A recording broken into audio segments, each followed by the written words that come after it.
time storyline. You're listening to Rellism Sports Talk with your host, Terrell Jenkins. Welcome back. Rellism Raw Sports Talk. Oh, it's been a minute. And I'm so glad to have these two guys with me tonight. Thank y'all for watching on YouTube, listening on Spotify. Check us out on our Facebook page, at Rellism Pod on Twitter, and Rellism Sports Talk on TikTok. This is episode 187. I'm at my brother's crib because we're going to be going to a game tomorrow. So I'm going to stay here, do the show over here. Speaking of my brother, I just found out I got another brother, another sister, actually two more sisters, aunts, uncles, everything. I'm out here on Cloud 9 right now. Jenkins family in the house. Represent, love y'all in Richmond. Can't wait to see everybody. And when I say everybody, I want to see everybody from the little kids to the old grandma. I want to see everybody. You know what I'm saying? I want to see everybody. It's a blessing. My dad hung around long enough for us to reunite. So thank you, Mr. Alvin Lewis Jenkins. Yeah, that's where I got my Lewis Jenkins from. You know what I'm saying? So I'm excited right now. Family is making me just giddy like a mug. I'm just giddy like a mug. Always love for my commanders, hoping for the best for everything. And I got love for my 5-time. Where's Brian? Where you at, Brian? Look, he'll get here. Don't worry. No, he's there. He can hear me. I know what he's doing. I know. For my 5-time. My bad. 5-time NBA 2K cover boy, Mr. Kobe Bean Bryant. And then all the love, the picture right behind me, all the love right there for my mama. I'm pleased to have my man Brian back in the building. If anybody can give the gab with me, this guy can. Brian, what's good with you, man? How you doing out there in Kansas City? We good, man. We just, had a bit of a bump on the road last night. It had a 1 overhead drive, but it happens. We got guys that can't catch the football, but other than that, everything's going pretty good. So where can we find you at? Where can we hear some of your quality podcasting skills? Yo, man, you can find me at B Jones Sports on Twitter, the End of Zone with Brian Jones podcast, the Wednesday Run Back, the Zone Read blog, of course, right here on Rellism Sports Raw. You know the deal. That's right. And then my man from way across over there in the mountains, my man Jimmy, who is a Bengals fan, who I got them in the Super Bowl, so we got something in common. Hopefully, I won't jinx this team. But Jimmy, what's good? What you into? What can we find you at? What's going on with you? Man, I thought I had a lot of podcasts. Brian just blew me out of the water. You can follow me at FEOTB Pod, Far End of the Bench podcast every Thursday. Now that football season started up, I got Top of the Mountain, which is a D2 football show that I do with one of my old college teammates for local stuff. Yes, I am in the middle of the mountains. That's why we got,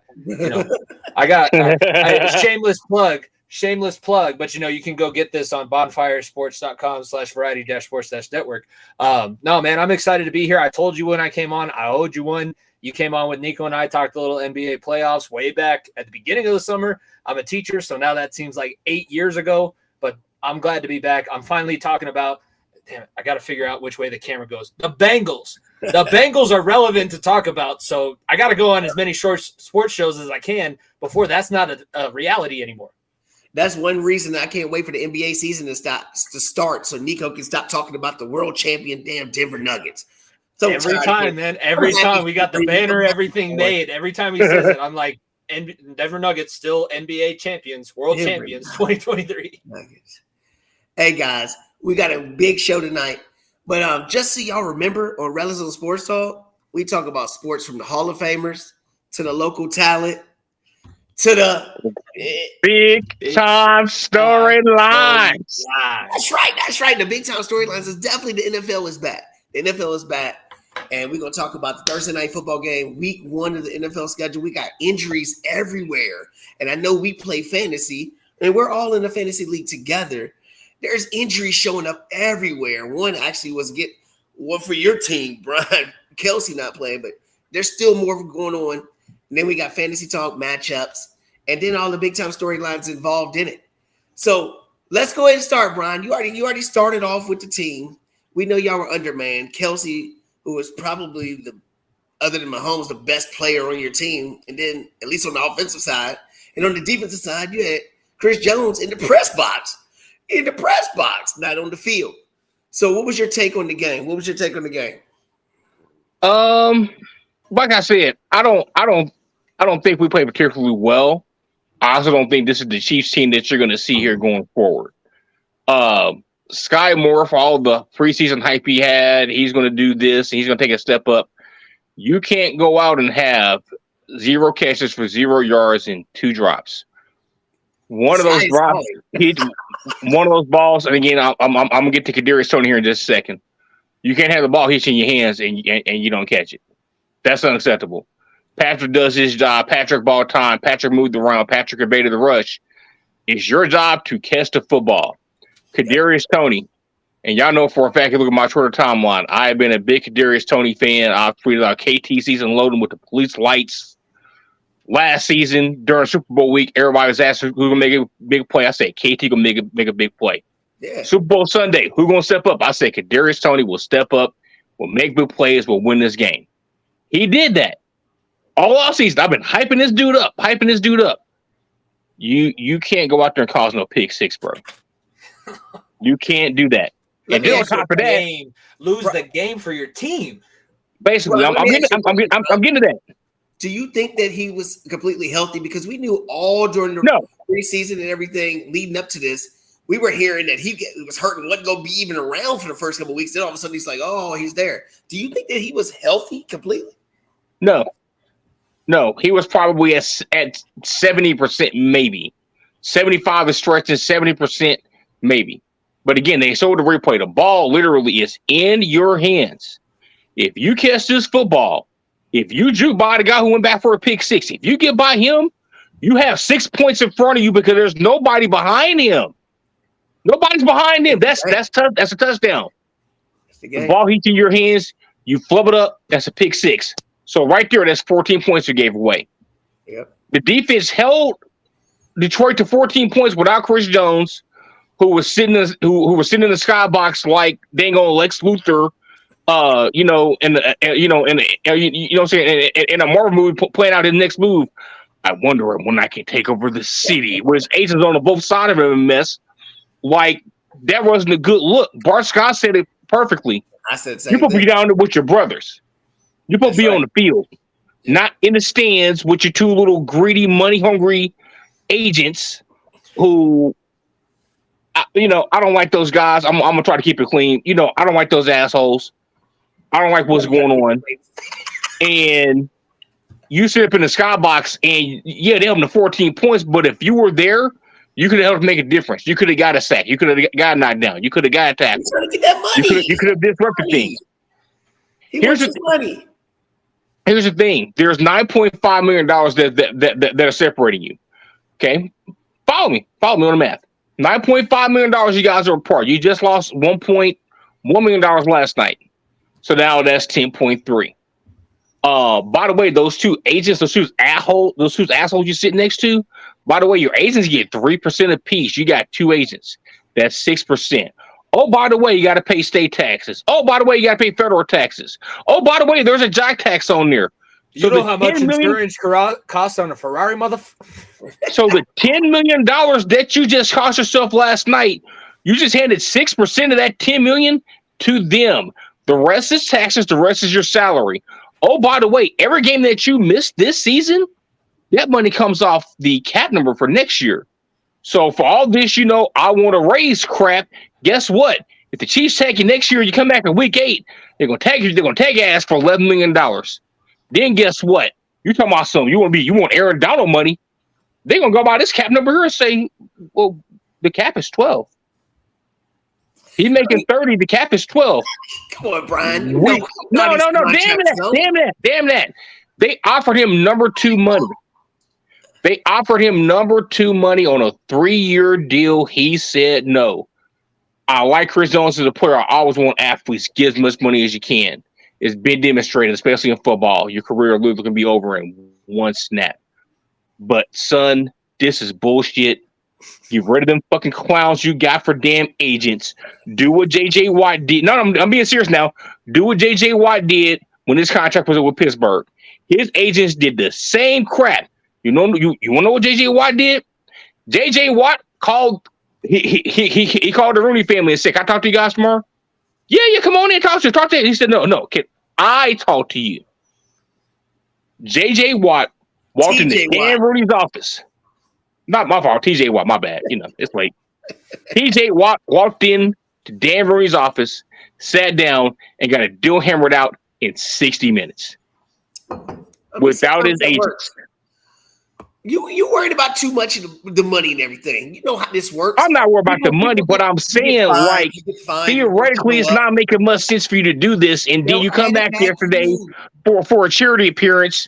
One of your agents is sitting there looking like a bootleg Tony Soprano in the background with his arms crossed and shit.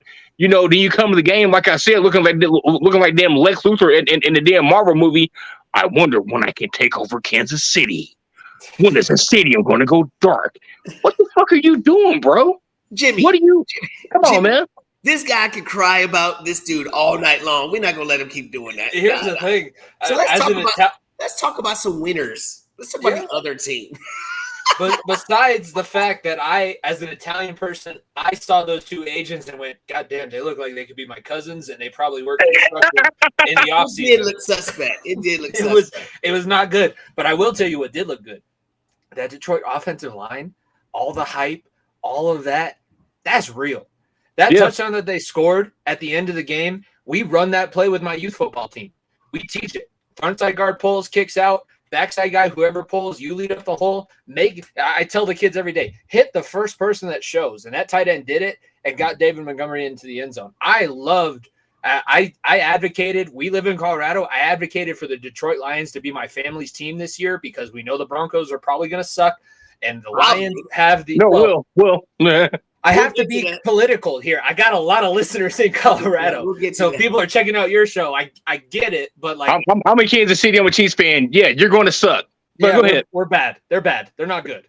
But I will say that Detroit line got me fired up. As a former offensive lineman myself, I was like, I would just want to sit in the meeting room and see their blocking schemes. That's artwork. That's poetry to me.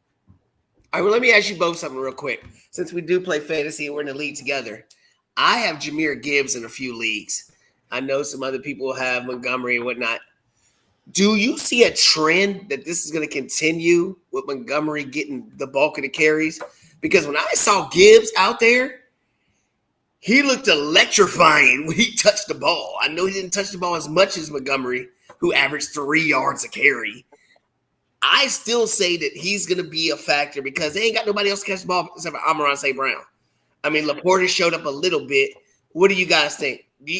Does any of y'all have Gibbs? I have Gibbs in one of my other leagues, so I was a little upset. Do y'all feel confident with the carries? You still feel confident with him? Oh, when he gets the ball in space, he's electric. Like unless there's a white line, he can trip over and not score a touchdown. Yeah, well, he also played at Texas, so I'm going to hold that against him too.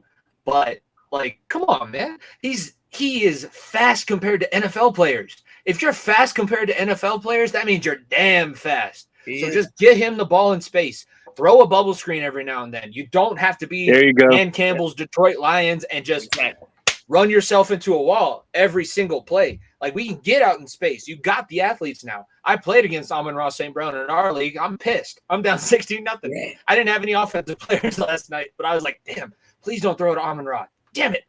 They keep they hand it off to Montgomery or throw it to St. Brown. That was all the Detroit Lions did last night.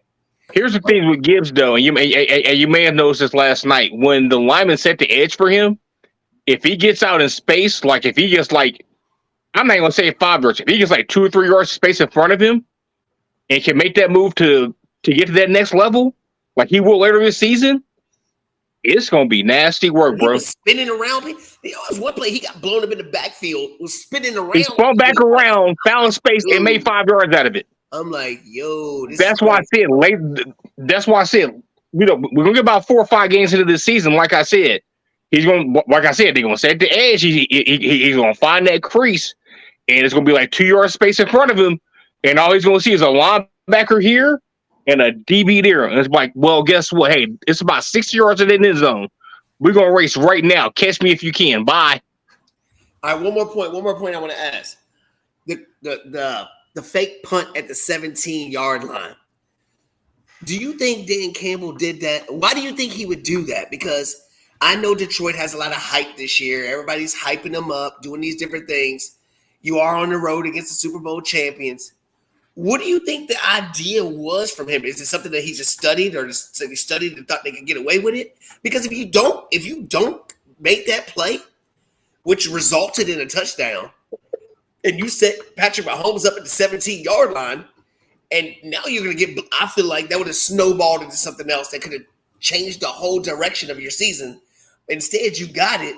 You get a road win against the Super Bowl champions, which maybe now motivates everything else and moves your momentum to winning. What do you think about that play call? There had to be something on film that was a tell. That's the only explanation I have for that. There had to be something on film that they saw either last season, that they saw against New Orleans, that they saw against Arizona, that they saw against Cleveland in the preseason, that they said, hey, if, because the way they lined up was just like a normal regular punt formation. Yeah. And I'm thinking it's a punt. Yeah. So there had to be a tell somewhere where they were lined up, and the Chiefs have had this happen to them the last 2 years as well, where teams have run fake punts and they've done passes. So there had to be a tell somewhere on the line. Somebody lined up wrong, a hand, a movement, where they lined up on the line. There was a tell that's somewhere in there that their special teams coach or coordinator, or especially coordinator, sat back and watched film and said, okay, all right, you know what? I see this. It could have been personnel. It could have been anything. There's a tell somewhere in there where Detroit did their homework and said, okay, if we see this, run it. I agree. All right, so let's go to the next game. Let's get to week 1 now. Week 1. So now that Detroit got this big win, now people are still going to be putting them in the conversation in the NFC. And I had them on one of the shows. I've already said I thought they were going to make it at least to the second round of the playoffs, possibly even the conference championship. Another team that has that pressure to get to that level is the Dallas Cowboys. No, you got it right. Cowgirls. I'm good with the first one. They start the season with all this hype and everything else, but they're on the road against a giant team that did make the playoffs. Daniel Jones got some money. Barkley's back in the house. You got Darren Waller. Even though now Waller might have an injury, and I got him in fantasy, it's pissing me off. No, he's going to play. He's going to play. Dak's got the pressure now because there happened to be another first-round quarterback in the room now. Dallas's defense hyped up. McCarthy's play calling. What is your big-time storyline for this game, Jimmy? Your first big-time storyline. What are you most intrigued to watch about this game first? I know and I know when your owner sucks, your team is going to suck. Right. Jerry Jones, he's not lying. Shut the hell up. You have Dak Prescott that you paid so much money. Make him your starting quarterback. Don't bring in some first-round toy that you want from some other team that you wish you would have drafted. Don't say, I wish you would have drafted Jalen Hurts. You have your guys. You pay all of them. You write the checks. So if you have somebody that you don't want, shut up and go get him in the offseason. We don't need you talking. As a player, if I was in the Cowboys locker room, I'd be like, Jerry Jones, shut your ass up. Dak's our quarterback. I wish I had a collector plate passer right now. You're preaching. I don't even care that much about Dak Prescott, but if you have the guy that you've paid as your starter, make him your starter. Talk to him like he's your starter. Don't say, I'm going to bring in Trey Lance from San Francisco who hasn't done anything, played 12 games since high school, all of that bull crap. Do not bring that here and screw up all the chemistry that we built through the preseason. You are sabotaging yourself. You did not win any of those Super Bowls. Jimmy Johnson won you those three Super Bowls. You brought in a coach that would do whatever you wanted for the third one, and since then, you haven't done anything. So, Jerry Jones, shut up. That's all I got to say about that. All right, so you talking about the owner and all that stuff, and I think basically what you're boiling down to is now suppose Dak doesn't play well. Now what happens? I don't want to hear about that. Here's the thing. What happens now? What's your big intriguing thing about the game, Brian? 3 things with Dallas. I say 4 things. 100%, I 100% agree with everything he said. Secondly, Dallas was the only team to offer San Francisco what they wanted for Trey Lance. They had 3 other teams that were lined up to offer 6th-round picks. Dallas was the only one to offer the 4th-round pick. Dallas needs offensive linemen right now because you have Smith. That's he's basically on his way out. You have Travis Frederick who held out, got his money, he came back. But let's be honest, how long is it really going to be happening on a 1-year deal? You're looking at replacing him. CeeDee Lamb is there, but you have Michael Gallup is coming off an ACL injury. Your tight end basically went. Your best tight end on your team went to Houston. What other receiving threats do you have? You need it. Okay, he's a concussion case. We're not going to get into that. Sky Moore. He's better than Sky Moore. And Kadarius Toney. All 3 of us are better than Sky Moore, Kadarius Toney right now. I'm 40 years old with a bad leg. I could have got there and caught a ball for him last night. Okay, we'll get off that. Okay, but you get what I'm saying. They had other offensive needs. You offered them a 4th-round pick when everybody else is offering a 6th. You have a quarterback, 0.3, that has a $60 million cap hit next year. You traded for the quarterback. You caused an unnecessary quarterback conundrum in your team and in your quarterback room by picking up Trey Lance's contract. 2 years from now, are you going to pick up his 5th-year option? It's $25 million. Dak is making 44. So are you really going to commit? What's that? $69 million for one position? What you going to do then? You unnecessarily wouldn't talk to anybody before he does. You unnecessarily cause problems. Hold on a second. I think that we're going. Listen, this is week 1. This ain't preseason no more. I get that. It's a problem now, though. It's but it's a problem now. It's going to be a problem next year.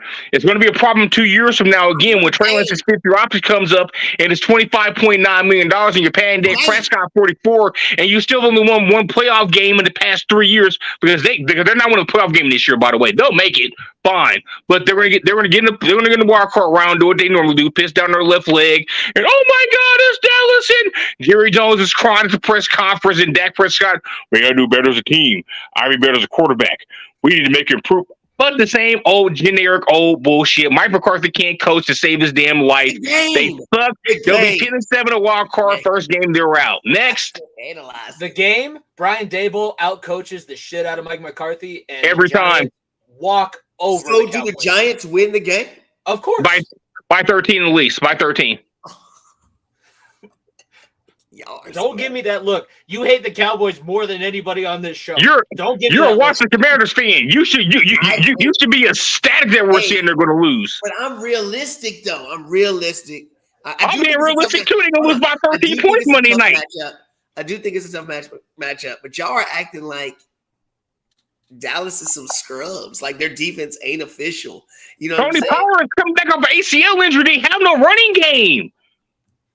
They're going to stack 5 up front until Dak Prescott beats you with press coverage going down the field. I can rewind. Nobody's going to be open. And see, you talk about Daniel Jones all the time being horrific, right? Now all of a sudden, he's supposed to get Saquon Barkley the ball 25 times for 170 yards and 2 touchdowns. Watch. Michael Parsons on the other side. That's one player. Michael Parsons is soft against the run, and you know it. Michael Parsons is soft against the run, and you know it. I'm not gonna be. He ain't soft against the run. Cowboys ever. He ain't soft. No. He ain't soft against the run. I think it's gonna be a good game. No. Don't do that. Don't do that. He ain't soft against the run. I don't care about either team. Hell with both of them. I know, but I'm asking the question though. Michael Parsons is not soft against the run. Yes or no? Parsons is probably the 3rd best defensive player in the league. But is he soft against the run? Is he the 3rd best defensive player in the league? I'm not saying that, but I'm saying he's soft against the run. He can't be that soft. Okay, soft is your best defensive player sitting in the press box with 2 mafiosos up there. That's soft. That's soft. Soft is also DeMarcus Lawrence making $20 million a year and only getting 3 sacks a season. Hey man, He can't rush the passer either. That's soft too, but I mean, hey. My new brother-in-law. No offense to you, baby. I know you're a Giant fan and Skilla, but sorry. Both teams are horrible. Let's get to something else because y'all out here crazy with them two teams. Crazy. Y'all talking about the whole organization. Giants NFC Championship. I'll say it here. Games. All right, so here's another game. Houston, who Brian said that he wanted to see Hard Knocks mid-season to see CJ Stroud. I sure do. I want to see him mid-season. Ain't nobody watching that shit. Anyway. They watched the bum-ass Colts. And the Cardinals. And the Cardinals. They watched the Cardinals. Oh, God. They're going to be, oh, my God. You're talking about a trash team. Oh, my. Jumping around. I'm sorry. Y'all be jumping around. There's Rick right there. What up, Rick? What's good with you, baby? Yeah, hope you're feeling all right. Anyway, how do I get this off here? There it is. All right, so look, Houston on the road, rookie quarterback. Dameon Pierce looked good last year. I got him in fantasy, whatever. Do we think that Dameon Pierce, how do you feel about him fantasy-wise? Man, are you high on him or are you lower on him? If he can do what he did last year, he'd be like a good. Let's say you're competing for your fantasy championship. He'd be a good waiver wire, or if nobody picked him. Waiver wire. Well, I know. I'm talking like if it was just forget about last year. He is the only running back that Houston is going to throw out there, so he's going to get the carries. He's going to get the points. I think that he's going to. They got Singletary. They got Singletary from Buffalo. He ain't shit. Yeah, I'm just saying he sucks. He can give him a blow every now and then. He sucks. We know. It's just no, not how him. He's going to have to do what he did last year. And with a rookie quarterback, I am not the right person to talk about CJ Stroud. I hate Ohio State more than anything in college football. So I will always say that he sucks and he's not going to do well. But especially against a team that I hate in the Baltimore Ravens this week, I think Dameon Pierce is going to struggle because that Ravens defense, I'm not the specifics of who's coming back. I don't know, but they've had their program in place for quite some time, and Houston is still trying to get over the whole Deshaun Watson fiasco. I would say that this week, Dameon Pierce, he may ball out, but Houston's going to lose that game. And they're probably, I see a 10-point spread right now. I would say Baltimore probably covers that spread. All right, so Brian, on the other side, Baltimore. We all know about Lamar. We all know everything. But now it's week 1 and more injuries. Now OBJ is injured. Now he's got a little injury. We already know about everybody else on the team being injured. So my question to you, as somebody whose team always makes the playoffs and hosted the AFC Championship game the last 5 years, with the hype of Baltimore and everything else with all these new toys, how much of the injury concern affects them going forward? Because this game, they should definitely win. I feel like if they're not successful this year, the coach needs to be fired. Okay, here's the thing. John Harbaugh can't control those guys' health, who gets injured, who gets what. I said this during training camp. This is the first day of training camp when J.K. Dobbins and I think it was J.K. Dobbins, Patrick Queen, if I'm not mistaken, and it was Duvernay. They're the wide receiver. This is the first day of training camp. These 3 guys were put on the basically the PUP list for training camp. Basically, I tweeted out and I meant it and I meant it now. The Bengals are not going to be the Bengals' biggest obstacle this year. The Steelers, the Chiefs, the Dolphins, the Bills, none of these teams are going to be their biggest obstacle. Their biggest obstacle is going to be keeping guys out of the training room, off of IR, and on the field. There you go. If they are healthy, they are a contender. But again, Odell Beckham Jr. is basically playing on a twice-repaired ACL. You have Lamar Jackson that's coming back from a semi-serious knee injury. He got his money. J.K. Dobbins can't stay healthy. Duvernay can't stay healthy. They have offensive line injuries to where they've had to shuffle people in and out. We can't even start with a defense with Queen and with guys up front where they've had to shuffle everything. Baltimore, from a talent perspective, if healthy, can compete for the Super Bowl. I just cannot absolutely 100% depend on that team being healthy enough to make it through. They're another team that they'll make the playoffs. They're not winning the North. That's Cincinnati's to begin with. I'm tired of people saying about Cleveland. That's a 7-win team. Pittsburgh may win 9 or 10, but again, with the way the AFC is set up, that's not going to be good enough to get them in. That division is Cincinnati's. If Baltimore is healthy, they'll contend. If not, they're a one and done in the playoffs. All right. Well, since you keep bringing up Cincinnati, which is my favorite to go there, I mean, the quarterback, Joe Cool, got his money. He got his money. He got a whole lot of money, which means he's going to lose some pieces. He's going to be losing pieces. But anyway, they're on the road, and they struggle against Cleveland. I mean, it's known they suck against Cleveland for some weird reason. They're on the road. Deshaun Watson had a full off season. You know what I mean? He's back there. They got some new toys to go with Amari Cooper. I think this game is a little trickier than what most people think because Burrow, we don't know his health. We saw him get hurt. I mean, he was hurt. I'm not. It was a strain. I'm not. It was a strain, and I think it was staged so that he could miss. Hold on for a second. Listen, all I'm saying is, as a quarterback, when one of your wheels gets messed up, I don't care if it's 80% or not. Miles Garrett over there. I mean, all I'm saying is be careful. In my little space boots.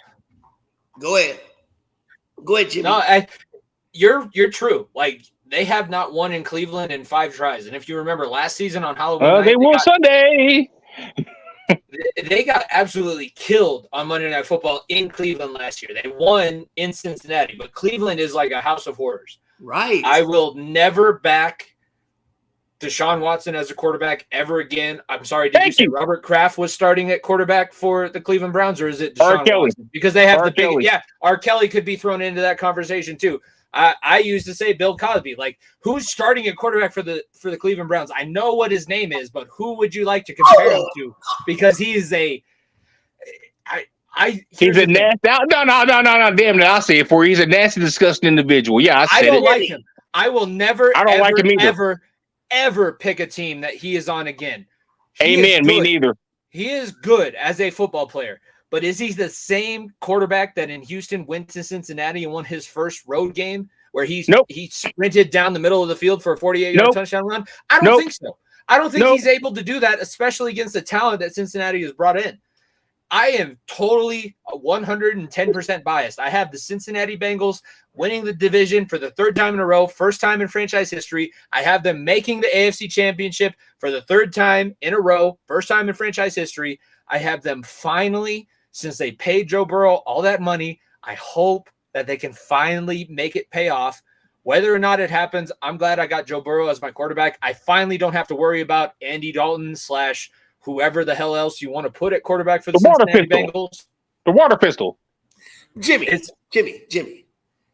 I can't let you get away with the whole Deshaun. I can't let you get away with talking about somebody's morals, okay? When you got a running back who punched women in the fucking face over and over again.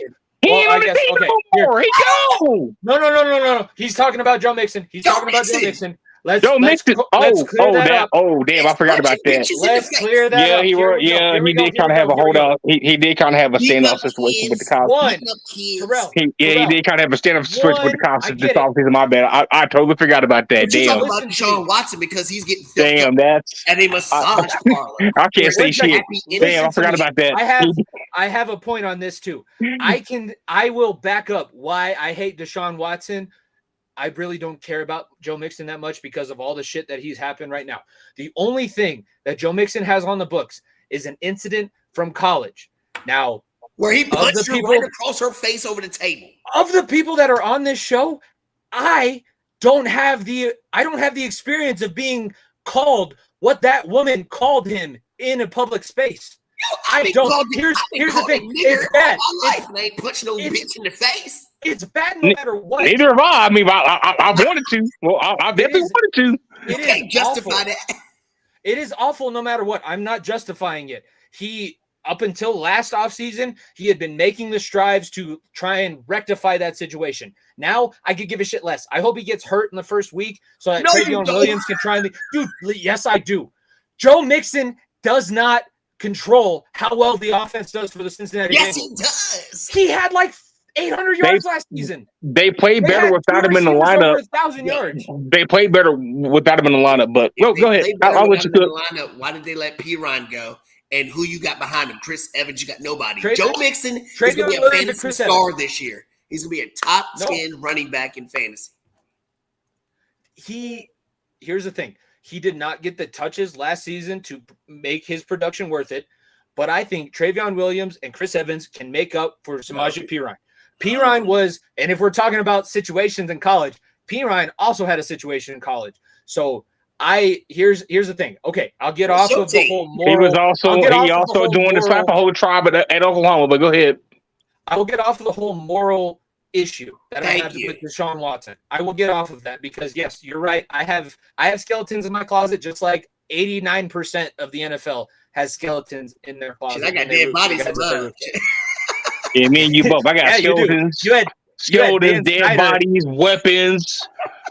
Dan Snyder was making his cheerleaders give their passports to him when they went overseas before they, entertained.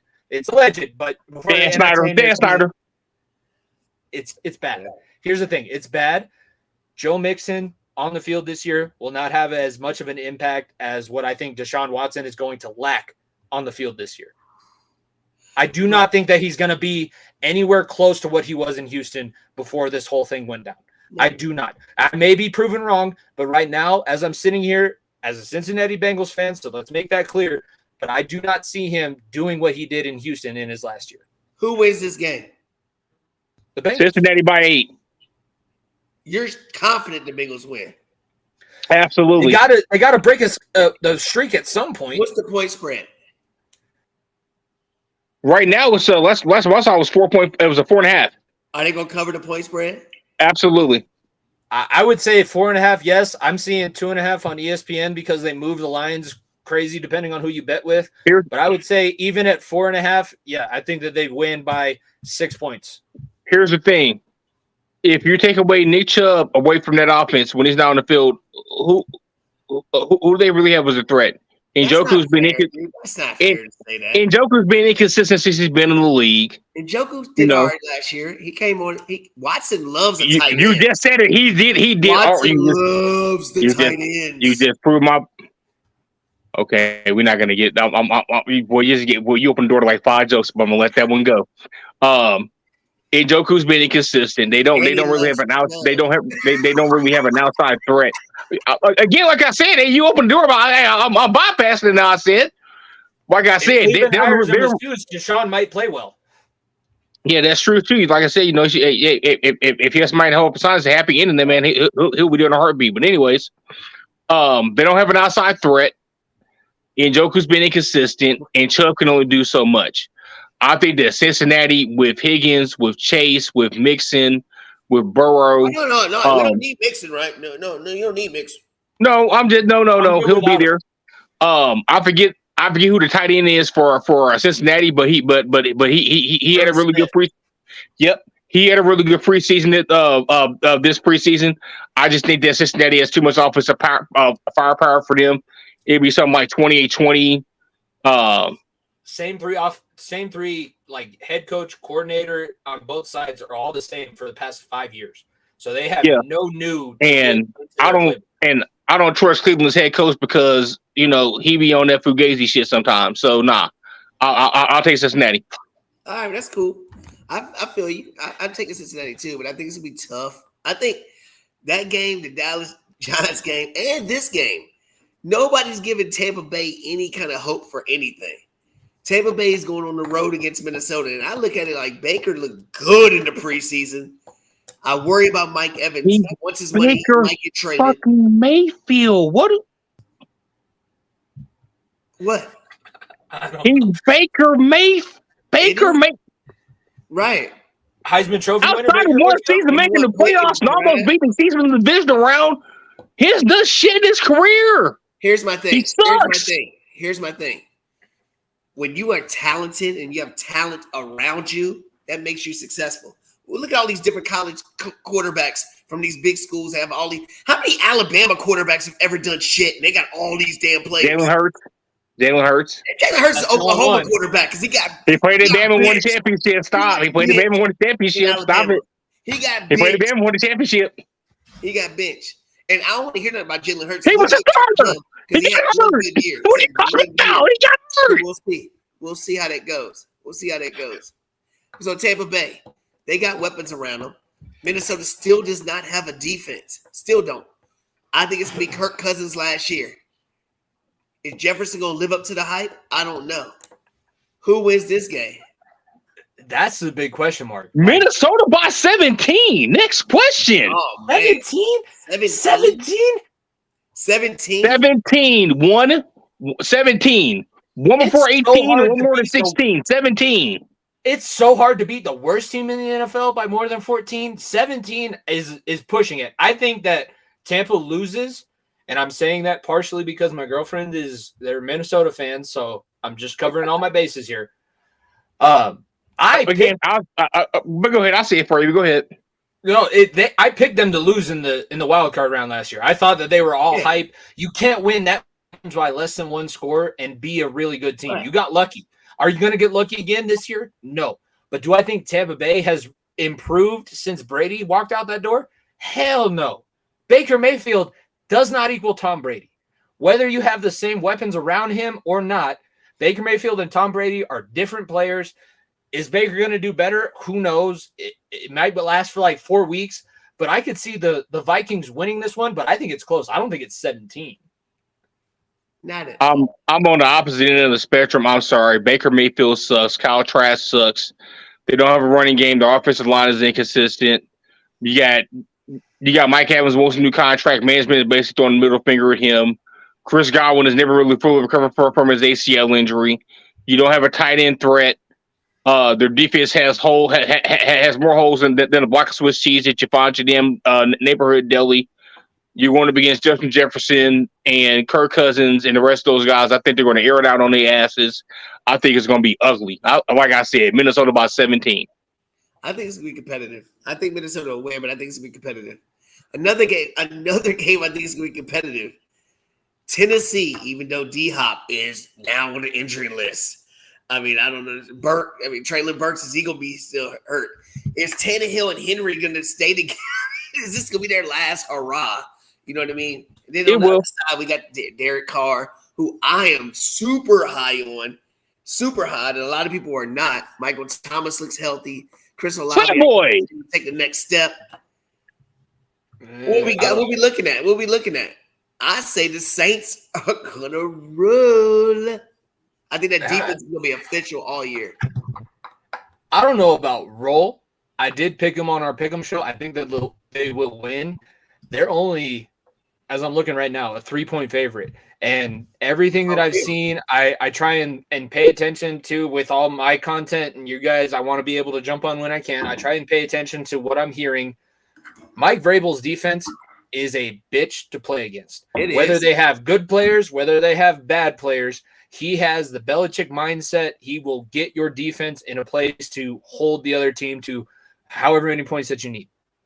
Offensively, Tannehill, Derrick Henry, Traylon Burks now as the number one wide receiver.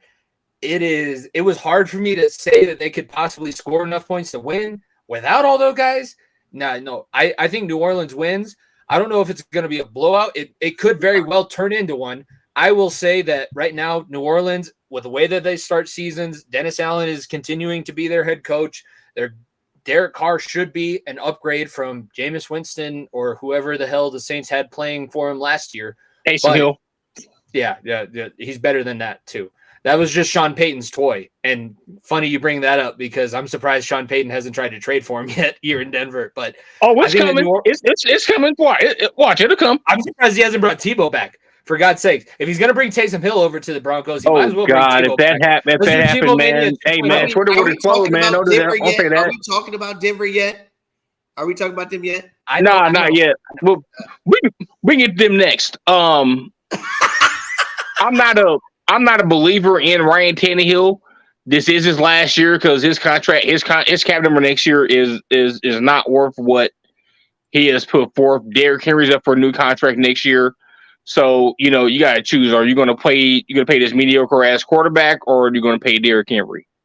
You got Malik Willis. For some inexplicable reason, they drafted mayonnaise boy Will Levis out of Kentucky, who couldn't beat fucking Vanderbilt, you know, and you still made him a high second round draft pick. Patrick Mahomes beat at Texas Tech. He ain't beat shit. He beat nobody in Texas Patrick Tech. Mahomes was putting up 50 points against Oklahoma, who won a national championship. Everybody did as a quarterback for Texas Tech.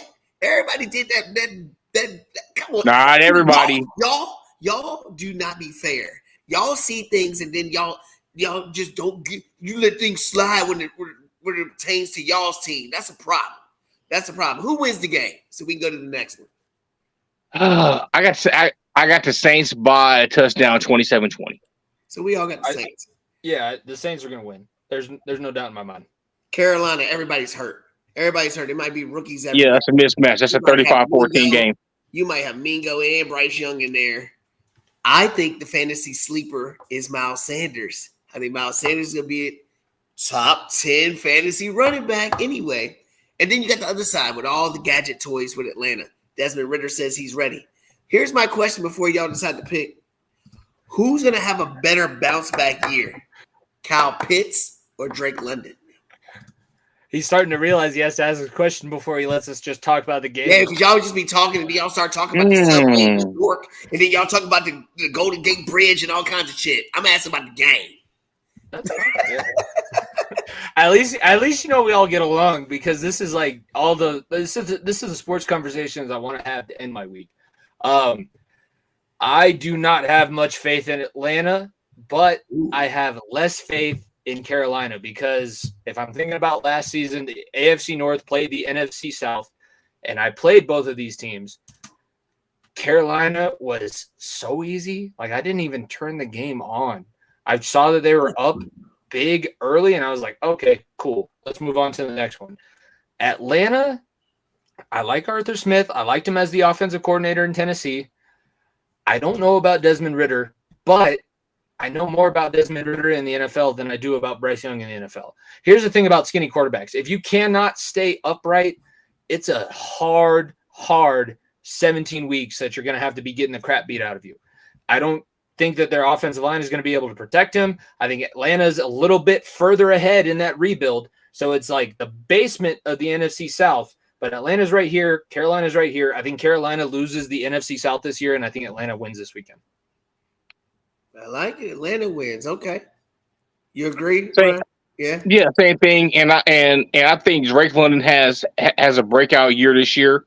Desmond Ridder's job is basically going to be throw the ball to the spot, don't turn the ball over, manage the game. Kyle Pitts is coming off a major knee injury, so I think that he'll struggle a little bit in the beginning. He'll catch up along, but I think that Drake London will be a breakout star. They can't protect Bryce Young's blind side right now. The Jets blitzed them. The Giants basically lined up four dudes to one side of the field and basically said, "Hey, we're gonna do you guys like basketball. It's gonna be 4-on-2, and if you better have your running back in there, and even he won't be able to stop us." And they ragdolled and Ragnaroked him for a quarter and a half before they got him out of there. So no DJ Chark. Miles Sanders can only do so much. He's not really that good of a blocker. The offensive line obviously needs help. This could be a game where Bryce Young is going to get knocked around. Falcons 27-17. It could be 35-17. Okay. I'm a cheer. And this goes out to Variety Sports Network. Variety Sports Network, out of your Falcon mind. They were on me one time. I think the Dirty Birds are going to win. Them Dirty Birds are going to win. They're not going to win the division, though. That's going to be the Saints. I'm going to stick with that. Yeah, definitely. All right, so since it's running long, guys, I'm going to skip to the prime games. Darren from Fat Boy Fadeaway and Brian and Tyler, they have this big bet for this game, San Francisco and Pitt. I think it's great. There's some big push-ups. They got to do all these push-ups. San Francisco, they got Bosa back. You know what I'm saying? McCaffrey, MVP candidate. Pittsburgh, one of them up-and-coming teams. They got loaded weapons everywhere. taking that next step, and it's in Pittsburgh, week 1. Can Brock Purdy go in Heinz Field and win? Or how we looking? How we looking, Jimmy? What you got? Man, I'm glad that you brought Darren, because I didn't mention I'm also part of the Talking the Gridiron show that Variety Sports Network put that on Sundays. I don't think Darren's going to be. I think Darren's going to be doing the push-ups. I think that you know, as it's like you trying to pick the Cowboys for a pick 'em. I cannot. I picked the Steelers to win. I can't pick the Steelers. I can never pick the Steelers for what they did to me in 2005, for what they did to me for the entirety of my life. I cannot pick the Steelers. And I think that for now, I think it's going to be close. I think that the Steelers, they start off the season well. TJ Watt's going to be healthy, so that's going to be a whole nother wrinkle of things to add into what's going to be happening. But I do think San Francisco wins. I think they beat the Steelers. I'm hoping so, at least for my sake, because I think the the AFC North is going to be a Shark Tank, and there's a possibility that all those teams are around 10-7 towards the end of the season. I need the Steelers to lose these out of division, out of conference games, and if they're going to lose to one of the best teams in the NFC, even better, because then they're not even on that level. So I say the 49ers win, but it can be close because TJ Watt wrecks shit. I know that firsthand personal experience for the last 8 years or however. I don't even know how long he's played, but it feels like he's been there for my entire life. TJ Watt haunts my nightmares. He will always haunt my nightmares. Nobody can block him. End of story, period. Well, you know who haunts nightmares and ruins lives and everything else? Is your boy Vontaze Burfict. Because now Antonio Brown is some moron freak crazy dude after Burfict did blasted his brain and all kinds of things. It was a whole bad situation. Yeah. It was very hard to be a Bengals fan during that time because Vontaze, he was an undrafted free agent here. I liked when he played here because of the attitude that he brought. That was a dirty hit, and unfortunately, he's affected the life of Antonio Brown since that hit. So I'm not standing behind that.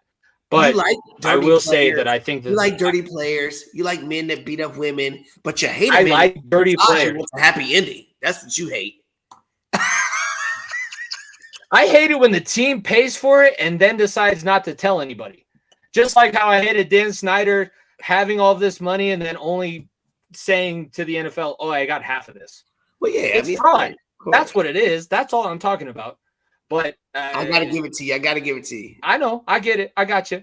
Brian, I can give it right back. Steelers got a chance to win? Nah, I mean, they'll have a chance to win, but I mean, it's basically going to come down to who has the better defense. I think San Francisco has a better defense than Pittsburgh. This will be like a 23-20 game, 21-17. Some that will come down to like the last 4 minutes, and then you're going to have somebody like Fred Warner that's going to step up, or Joey Bosa is going to step up and make a big play to close the game out. Here's the big-time storyline. Here it is right here. San Francisco goes into Pittsburgh. Brock Purdy shits the bed, and all the conversation is going to be, we spent all this draft capital on Trey Lance, and we just let him go. We got ghost guy Sam Darnold, and Brock Purdy is still Mr. Irrelevant, and we got a superstar, Super Bowl caliber team, and we're never going to get there. It's going to be bad. I'm telling you, Seattle's going to win the division anyway. Yeah, you're right. Seattle's going to win the division, but I got San Francisco in the Super Bowl. You agree with me? Seattle will win the division, but I got San Francisco win the Super Bowl. Not my fault. They back. Not win the Super Bowl. They'll make the Super Bowl this year out of the NFC. I got the Chiefs winning it back to back. Nobody ever agreed with me with that. Wow, that's impressive. I can't say that I think Kyle Shanahan sucks because I went to the same high school as he did. So no, he sucks. Alumni pride, but in the Super Bowls, he's been god awful as a coordinator and as a head coach. And when they make it this year against the Chiefs, they're not going to god awful again. I'm only going to do this just for the sake of you, Jimmy, and for the sake of Fat Boy Fadeaway Darren. But this is the doo-doo bowl, I think. I mean, you got the Raiders. Worst game of the weekend. The Broncos. I mean, you got the coach out here defending Russell Wilson, talking about all these things with Hackett, and then all of a sudden you're like, stop kissing babies. You ain't running for no public office. He knows that Russ ain't Russ no more. Russ ain't Russ no more. Boy, I told you He that would boy be. cooking up bologna and cheese sandwiches with potato chips and hot sauce, man. But even worse, we got Mr. Porno star himself, Jimmy Garoppolo, on the other side. Or star Jimmy. I mean, what's going on out here? Or star Jimmy. Oh, Jimmy, poor Jimmy, and riding Congressman Wilson. I mean, Jesus. Do I want to watch this game? The only reason I'm going to watch this game is because I got Cortland Sutton playing in fantasy. That's about it. Who wins this game? Who wins the Doodle Bowl? I said it on my show. I think that the Raiders win this week so that the Broncos beat them in Vegas later on in the season, and maybe Mark Davis finds the change in his couch to be able to fire Josh McDaniels. It's awful. This is the game. I love football being back. I obviously watch D2 college football. I don't want to watch this game. I have to watch this game because the co-host of my podcast is a die-hard Bengals fan. We made shirts through VSN last year that said, "Let's ride" on the back of them because everybody was bought in. He is not the quarterback we thought he was. Pete Carroll did a masterful job of coaching him to that one Super Bowl and really close to the second one, but you put the ball in his hands, and what happened? Malcolm Butler interception. So I think this week against the Raiders, it's going to be better than what the Broncos put out last year because Sean Payton is an adult. He knows how to run a pro football team. But I still think that the Raiders beat them this week. The Broncos beat them later on in the season. Josh McDaniels gets fired. I'm sticking with that story. I'll tell anybody who will listen. What you got, Brian? You think they're going to win too? Who? 10 games. Who? The Broncos? Hell no. You think the Raiders will win too? I think the Raiders may pull it out. The thing about it is that I can't trust Josh McDaniels, man. That's the one thing that I look at and I go, yeah, Russell Wilson sucks. Yeah, the Broncos don't have Jerry Jeudy. Their defense has been kind of inconsistent this offseason. I mean, you lost to the dog-ass Arizona Cardinals. Your first team went out there and like a first team. Cole McCoy went up and down the field. He looked like fucking Joe Burrow and Patrick Mahomes against you guys for your first series. You guys have looked like dog shit. So I mean, lost to the Colts last year. I want to hear that shit. I want to Saturday, by the way. I want to pick the Raiders, but something tells me the Broncos are going to find a way to pull this off. And then you want to hear Russell Wilson after the game, Broncos country, let's ride. And then they're like, shut the fuck up. The Raiders are definitely going to win because their minority owner is Tom fucking Brady. That's why. If anybody can cheat and do some shit to figure out some ways to do some paying some referees some shit. I mean, whatever is going on. You gonna call 345 Park Avenue during the game, saying the calls? Yeah, he was calling league officer of the game. Hey, Raj. Hey, man, hey, dog. You owe me you owe me, right? Hey, remember that? The play gate. You owe me, Raj. Look it up, dog. I figured out who's going to pay the buyout for Mark Davis' contract. It's Tom Brady. Tom Brady. There you go. Josh McDaniels' contract. Tom Brady's going to pay it out. Be like, hey, Josh, I loved you in New England. Bye. You're a great coordinator. You suck as a head coach. Absolutely suck. Capital SUCK. It's bad. You're not good. All right, a couple more games. Everybody listen on Spotify. Thank you for checking us out. Episode 187. This might be the game of the week or one of the game of the week. I think it's going to be the most high-scoring game of the week. The Miami Dolphins. I mean, we've seen what they've been doing. If Tua's healthy, we saw what they did last year. And then we got the Chargers, who always seems like they're that close. And we forget Miami. They took Tua over Herbert. And we see how that's kind of playing out.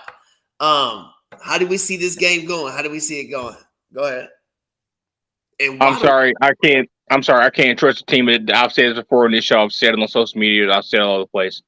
I can't trust a team that was up 27-0 on the road in the playoffs with 5 turnovers in your back pocket. You pissed the bed. You're up 27-0, and you lose the game. And you keep your head coach. If it was me, I would have fired Brandon Staley on the spot outside the locker room. You fly your monkey ass back home 3,000 miles on your own dime. I don't think they have no answers for Hill, for Waddle. They got another wide receiver that's a rookie where he's out there.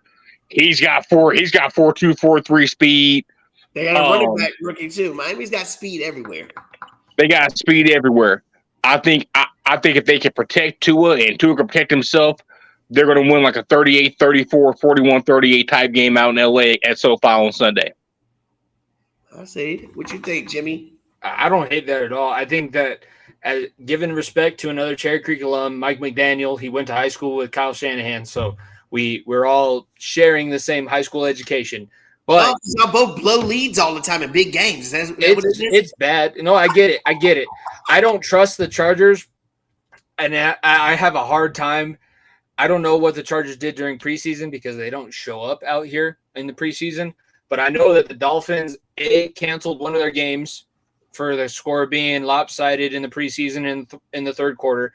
That doesn't bode well for me as a former football player, and it's hard because I said if you don't play your starters at least a little bit to get that rhythm, it's tough. But I think Mike McDaniel right now, Tyreek Hill, the Chargers are interesting on defense just because of Derwin James coming back, and I thought he was going to be great, but I still see Mike McDaniel, the Dolphins, pulling out a win on Sunday. That's good. It's going to be an interesting game. I got the Chargers only because I got Herbert in fantasy. All right, 2 more games, guys. 2 more games. I'm not even going to talk about that game. I'm not even going to talk about that game either. All right. The big game, Monday Night Football. Big game, Monday Night Football, because I know it's late and everybody's tired. Appreciate y'all sticking with us. I'm pumped up because I got my family out here hyped. They out here. I'm staying there. I'm giddy like a mug, like it's Christmas and shit. But anyway, the Buffalo Bills, with all the hype for the past few years, all the close games, the battling Josh Allen, Patrick Mahomes, playoff games, big-time games, DeMar Hamlin game with the Bengals and the Bills. The Bills are always seem like they are around greatness, but they just almost had it. They can't get that apple. Then with the Jets, they didn't try to build everybody they can. You got the prima donna himself, Aaron Rodgers, who I'm kind of liking the way he's handling himself now. You got Cook, you got Breece Hall, Wilson's supposed to be like Justin Jefferson type hype. How are we looking at this game? Because the offensive line for the Jets is suspect. But the Jets defense is superstars. This is big time. Go ahead, Brian. What do you think about this game? I think it comes down to the Jets' weakness is their offensive line. And I think if they can get a push up the middle or get a rush off the edge, that I think Buffalo can do enough to win the game. Aaron Rodgers is not the Aaron Rodgers of old. He's not the guy that's going to be mobile and run outside and flick his wrist and throw the ball 60 yards downfield. Garrett Wilson's the truth. They have an offensive weapon around them, along with Dalvin Cook. I just think their offensive line is not going to be good enough to win the game. I think Josh Allen has struggled against the Jets in the past, but I think he'll make enough plays to win this game. This is something like a 28-24 Bills win. I can see that scenario happen. Here's my one thing I take from it. Football is a game of camaraderie. And I look at the Jets with all the hoopla when Aaron Rodgers came in there. They just seem to come together. He's out here at games with Sauce Gardner at NBA games. He's getting to know these people. The thing that he never did in Green Bay, I don't even understand. Giving back $30 million. They got camaraderie in that locker room. Everybody in the Jets seems like they like each other. And they hanging out. It's crazy. Then you look at Buffalo, you hearing, is Diggs really good with Josh Allen? Is this real or not? I have to see this to believe it. Gabe Davis is a number 2. I can't mess with that.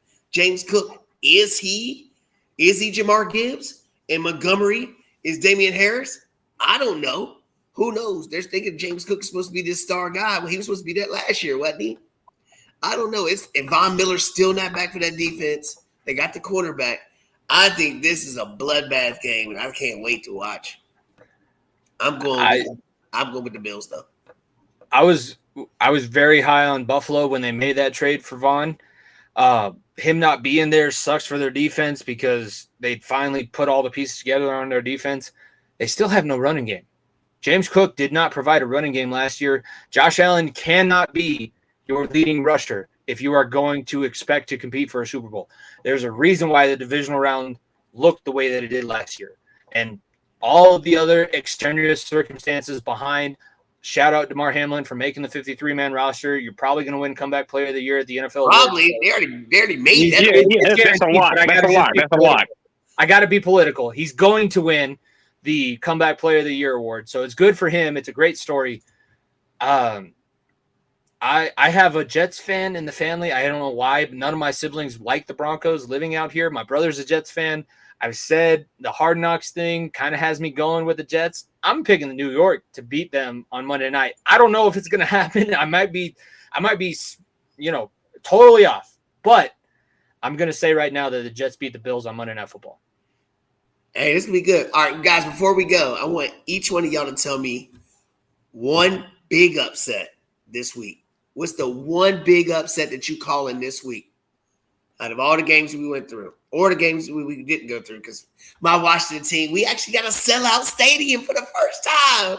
And they'll probably leave by the second quarter because we got whack-ass fans. But we got to sell out. We got to sell out for our first game without Snyder. What is your upset team? Man, it's really tempting, and I guess I'll say it.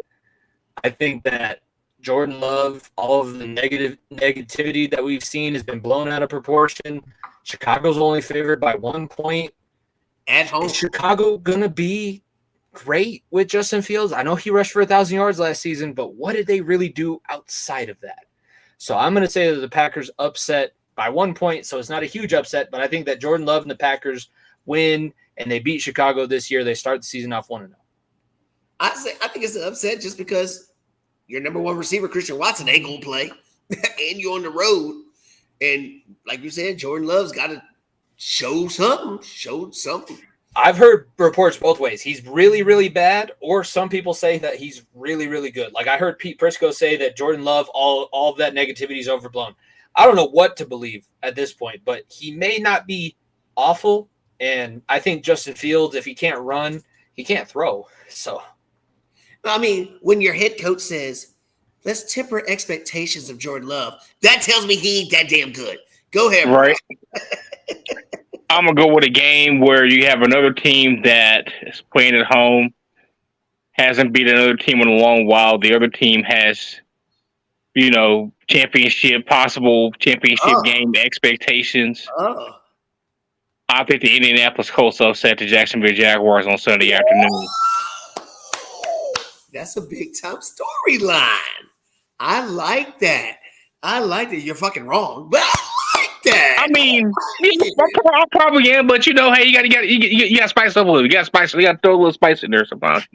I said they were going to get beat by 50 in Saturday's first game as the head coach. They won that one, so what the hell do we know? What the hell do we know?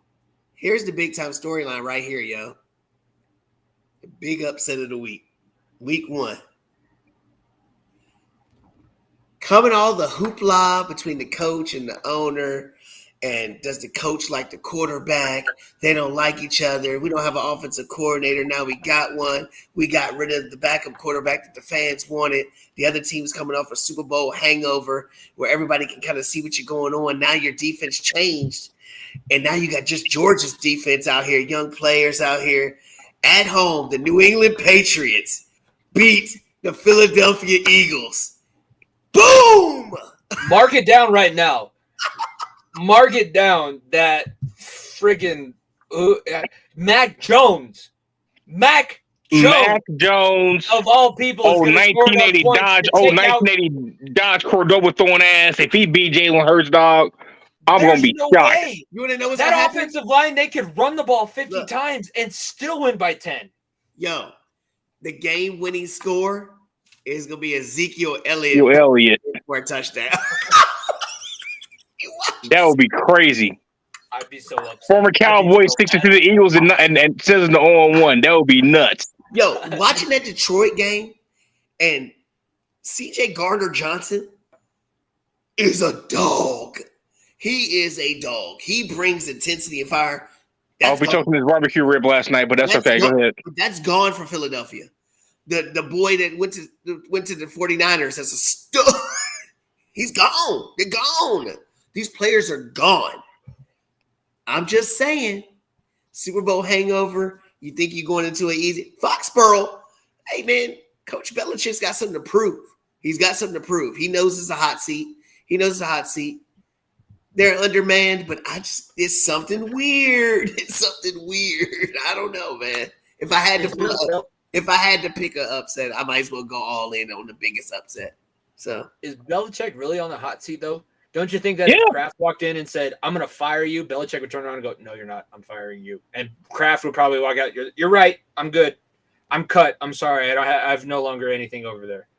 I honestly think that Belichick can manipulate Kraft to do whatever he wants. So he, in our eyes, yeah, I see him on the hot seat. But does Kraft see him on the hot seat? Who knows where all the bodies are buried? Bill Belichick. I can't wait for the 30 for 30 when everything come out. That's gonna be like not going to touch on it, just like the Florida documentary. That was a very underwhelming documentary. There wasn't any Tim Tebow dirt, no Aaron Hernandez dirt, no Pouncey Brothers dirt. That was a very underwhelming documentary. That was horrible. I knew it was horrible. I knew that I was on the right track because I said the same thing on my show. How do you have Aaron Hernandez, Marquise and Mike Pouncey, Riley Cooper on your team, and you spend like half an episode talking about guys getting pulled over for drunk driving? Right. Bullshit. Give me the. I want to hear about the bar fights. I want to hear about the police reports and who bailed who out. We gonna have it all. We gonna have it all. Where'd the money come from? Where'd the bail money come from? Where did the police reports go? How did you get this dismissed? Where are those? They didn't talk about none of it. I was like, man, this is some old Sesame Street bullshit. I don't want to hear about this. Where the real storyline at? What's going on? Yeah, we got to Urban Meyer had a drinking problem. Urban Meyer had a drinking and ambient problem. That was the major storyline that came out. Yeah. After playing quarterback with the chicks after the game, after you beat Cincinnati, going over to the bar playing two-hand tag with the chick at the bar, man. Well, I mean, he was down there in Gainesville doing the same thing, and his wife almost divorced him. Where's that storyline at? Can we talk about it? Can we talk about? Oh, we can't talk about that. We got to talk about the damn punter got pulled over at 2:30 in the morning for a drunk driving incident, and the special teams quarter had to go bail. I don't give a damn about that. Who the punter? Where is he now? Selling insurance? Who cares? Where's the real story at? Exactly. Where's the real story at? Jimmy, your host from Talking to Gridiron, your co-host, my boy Darren from Fat Boy Fadeaway. He's on here. Yo, Darren, if you're still watching, they think you doing push-ups. I got your back, baby. I got your back. They think you doing push-ups. I'm with you with the Steelers. I'm not with you with the Titans, and you only pick them because you hate their muscular, swole daddy Carr. That's the only reason why you hate the Saints. He's gonna have two touchdowns and 280 passing this week. So sorry. Derek Carr is gonna be a stud this year. Watch. I'm willing, Darren, if you're still watching, I'm willing to put 50 push-ups of my own on the line. The Titans do not ever in any world beat the Saints. I'm not doing that because they can win. You have nothing to worry about then. He might not be watching still. I don't know. I'll talk to him about it on Sunday. Trust me. I'll put it out there. If they lose, I'll be a man of my word. You'll see a video of me doing 50 push-ups. I can still do it. Thank God that I was a college athlete very recently, but like it's gonna be rough. I'm not expecting it. I'm expecting to be buzzed, drinking beer on Talking the Gridiron Sunday, being like, Darren. What time's the show? What time is the show, Jimmy? It's 9:45 Eastern time, 7:45 my time, and 6:45 Darren's time. Thank God, man, because I was on their show with him. On that show, I had to get up like 6 a.m. and shit. I was like, "What the hell?" Oh, that's his show specifically. Yeah, Sunday mornings at 6 a.m. That's Fat Boy Fadeaway. Talking the Gridiron, we're a little bit later on. Okay, we're both teachers, so I'm like, Darren, let's talk about the games, and I got to get to bed because I got 140 12-year-olds ready to yell at me tomorrow morning. So you do yours at night, 9:45 p.m. Yeah, no, p.m. It's 9:45 p.m. Eastern, 7:45 Mountain Time, 6:45 Pacific. So everybody, 9:45 p.m. tune in to Talking to Gridiron and watch Jimmy do 50 push-ups because I want the Saints to win, but it'd be funny. It's gonna be a whole lot of push-ups. He's either got to do 100 or he's got to do none. My big ass ain't doing no more push-ups. Fuck that. I didn't want to put it on the line, but real quick, one more time. I feel like I had to. Where can we find y'all at? I know you on the Variety Sports Network, Jimmy.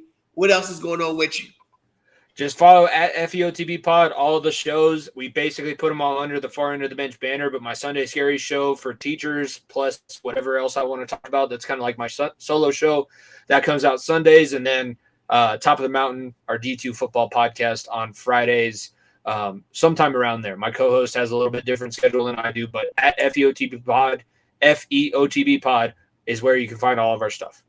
What happened with the lacrosse team that was in the playoffs? They're still going. They're in the semis, baby. Semi-finals. They did not. They got picked to choke in the first round. Nico said it on our show. They were like, the Redwoods always choke in the PLL playoffs.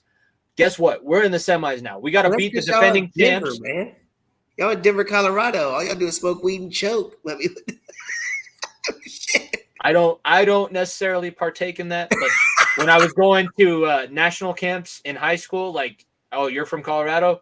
How's legalized pot? I was like, I'm 17. I don't know. So let's just get that out there right now. But the Redwoods for Nico, he's out in Long Island. He's actually at the U.S. Open they're probably done. He was at the U.S. Open. It was like a celebrity and shit. I know. Alcaraz costing some money, man, by losing. Man, I had him win it all. Man, I don't know how he does it, but he gets in a lot of places. It's pretty cool. It's because y'all got the crazy mustaches and shit. That's why. Mustache brothers. I'll take it. But it's gimmick infringement, but whatever. Is there nothing to do in Denver? Is there nothing to do? He's just traveling with his. I'm talking about you. I'm talking about everybody in Denver. I'm coaching and teaching right now. So my fun time to do, man. Stuff to do. Oh yeah, there's tons. If you like to hike, we got like 18. I don't want to do push-ups. I ain't hiking nowhere. What the There's a lot of sports bars. You can definitely find. Like I said, there ain't nothing to do because you talk about D2 football and lacrosse and shit. That's what we like. I don't know. Yeah, I like it too. Maybe I'm just jealous. The people like it too. Maybe I'm jealous because Virginia don't have no pro sports and nothing. What are you talking about? Lacrosse in Virginia? Lacrosse in Virginia is bigger than the NFL. You got the Orioles. Orioles nearby. You got them. The Washington Sentinels. Is that who you're talking about? The Nationals. The Nationals. Those. Like I said, ain't nothing like that. All right, Brian. What can we find you at? What you into? What's the next thing you gonna be doing? Man, you find me at B Jones Sports on Twitter. My damn Apple key on my damn MacBook Air locked up on me during the middle of a podcast last week. I got to get that unlocked by Apple. But like I said, in the zone, we back on the Wednesday run back is zone. The zone reblog's gonna get up and running here. Probably here in the next couple weeks. Red Cup Rants on Facebook, Mondays and Tuesday nights. That's going on. Damn. I have something else in the plans that I don't want to reveal just yet. But I got something. It's the pot's stirring, and when it gets to a full boil, I'll come on out with that too. I can't wait, man. I can't wait. Can't wait. I like to see new things. Kind of like your team not hosting the AFC Championship game and having a road playoff. That won't be happening. No, it'll be 6 in a row. Losing game one is a spiral effect that you're not going to get the number non-conference game didn't count. Number one seed. Non-conference game wasn't in conference. It was against the NFC. I'm not worried about it. It's okay. I can't wait to see it, guys. Thank y'all for your time. Thank y'all for staying up with me. Good luck to everybody's team. I mean, well, y'all's two's team because we already lost. Shit, good luck to us. Shit, good luck next week. Yeah, but you still feel like y'all going to the Super Bowl, right or wrong? Yeah, we going back to back. If we lose to the fucking Cardinals. That's bad. Y'all not gonna lose to that trash ass team. Stop it. Yo, the Cardinals are gonna get the number. Joshua Dobbs is their quarterback. They got some dude who played Division III. He was a walk-on. If y'all lose the Cardinals, bro, man, damn dog. Ron Vera got to go. He's got to go anyway. We got your offensive coordinator is gonna be our coach. He gonna have Sam Howell looking beautiful, baby. I know, but you can't lose to a fucking FCS NFL team. You can't lose to them. If the Cardinals win 1 to 10, what is your surprise factor that the Cardinals will win? I would be like 6. 20. No way. It would be off the 10-point scale. So you Kyler Murray. If you had a survivor pool, would that be the team you take? That would be yes, 100%. Yes, absolutely. I took Seattle. They're playing the Rams. They suck too. I took Yeah. Seattle. It's weird how the NFC West was super competitive 2 years ago, and now it's like 3 of the worst teams in the league. And I can't believe that somebody agrees with me that Seattle's going to win the division. On that note, thank y'all for watching Rellism Raw Sports Talk 187. Jenkins family, you got me hype all day. I'm at my brother's house. I got my 2 boys on the thing. Thank y'all so much for showing up and being here with me and talking. I can't wait. Football's here. I can't wait, fellas. Thank y'all. Appreciate you. Yes, sir. See you, man. Thank you. All right.